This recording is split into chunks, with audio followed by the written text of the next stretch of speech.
New rule. It's time to stop blaming the FBI and Russia and focus our anger on someone else for a while. The election's over, everybody lost. Now some Americans are choosing to see the glass as half full. Some Americans are choosing to see the glass as half empty. I have chosen to drink straight from the bottle.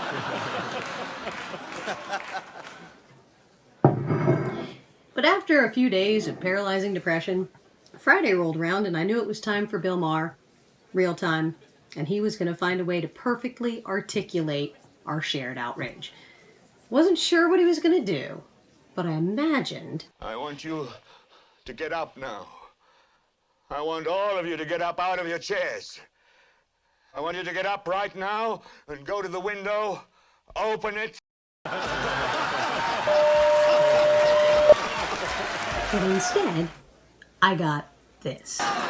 Drugs. Bill Cosby road trip. Back to business as usual. I was looking to a celebrity to fill a political void. How could that possibly go wrong? The panel dissected everything. They decided who was to blame. Democrats didn't fight dirty enough. They're right about that. We don't fight dirty enough. We don't even bring a knife to a gunfight. We bring flowers and candy. They said Hillary Clinton didn't appeal to the uneducated. Well, Hillary could appeal to the uneducated, and Neil deGrasse Tyson could just make little volcanoes out of baking soda and vinegar. We're Democrats. We don't appeal to the uneducated. We educate them. They said Hillary had no star quality, no it factor. Don't nominate someone who can't do a rally. She can't fill stadium. The Clintons, she's not a star. Yep. She doesn't have that it factor. It's almost like they collectively told one of the most qualified people to ever run for the presidency that she'd be prettier if she'd just smile more. But that's not a double standard, because we ask the same thing of the male candidates that run for presidency.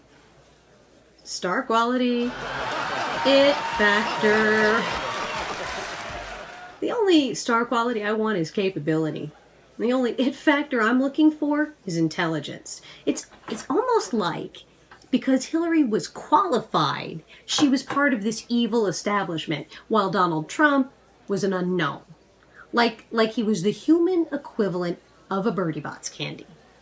Everybody was hoping for watermelon or green apple. Well, we've popped him in our mouths, and we've tasted him.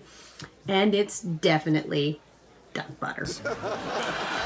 And then they said, we should just accept it. and what do you think about the people now who are out there saying, not my president? Because I scolded the other side when they did that, when Obama took over. Bill Maher has said that the biggest problem with this election is... false equivalency. That is a false equivalency. False equivalency. And I agree. Racists protesting isn't the same thing as protesting racists. He did this one funny bit, though, at the end, where he compared living with the Trump presidency to finishing out a lease with a roommate you don't like. And I think that putting white tape down the middle of your apartment is probably as close as most straight white guys are going to come to understanding it. But to those of us with any type of otherness, this is the tape we usually find ourselves on the other side of. You dropped the ball, Bill. In fact, I think you may have dropped both of them. So I'll man up and say it. We need to stop the false equivalencies. Their idea of working together isn't the same as our idea of working together.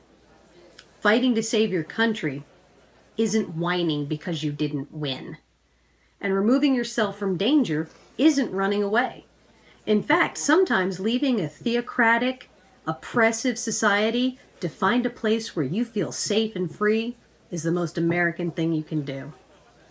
So we need to sign every petition. We need to go to every march. You need to email the electoral voters individually or post something online. We need to exhaust every measure we can before we accept this. And if this does happen, we need to march in January. I know I will be in D.C. You can buy this shirt online to wear to the protest. Wear it every day till it falls apart. Like our country is going to if this stupid orange makes it into the White House.